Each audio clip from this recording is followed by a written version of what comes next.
We started out this project by thinking about what are the elements that make a petrol station, how it's available everywhere, how it's connected to roads, how it has short as underground tanks and stuff like that.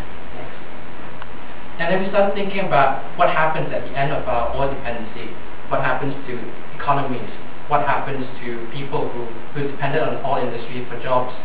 And we started thinking about maybe there could be a positive side. There could be cleaner air from no smog from using fossil fuels and stuff like that. And we started thinking that maybe the solution to those problems could be urban agriculture. We think that it could be a way to sort of purify the air that has been so long contaminated by fossil fuels, and it would also create new job opportunities by transforming petrol stations into centers that could promote urban agriculture. And this is sort of a diagram of how we sort of imagine it to spread. We will convert these petrol stations into pods, and then slowly by educating the public and then letting the public use it as platforms to buy and sell produce, it would slowly spread throughout the neighborhood.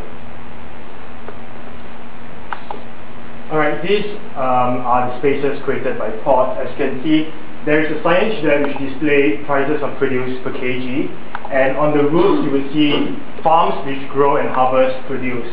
And in this storage area, in normal petrol stations you have stores, and these stores are converted into sort of like storage areas to store produce, and this is set to sell starter kits for beginners to start farming at home.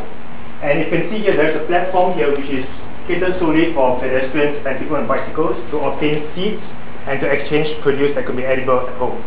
Next. You can see here, few containers underground are converted into a surface runoff harvester, and they can potentially be composed as well. So water from the underground are channeled through the columns up to the sprinklers to water plants on the rooftop. You can see here there is also a surface runoff pipe that channels rainwater from the neighborhood into the harvester too. Next. And on this is a diagram showing how the roof looks like, where the farming actually happens. The pod is also a tool for education because it teaches people about domestic farming, how beginners can actually learn to farm at home. And if you can see here, there are actually 4 segments on the roof to simply demonstrate how planting can be done on different soil conditions and different climates. Next. This is an artist's impression of how the pod, which is over there, will look like in the year 2048.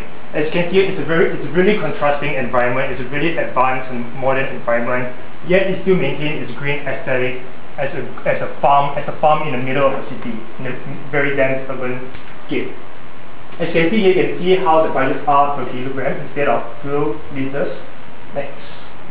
And in conclusion, the pods actually harness the original elements of existing petrol stations and sort of like convert them into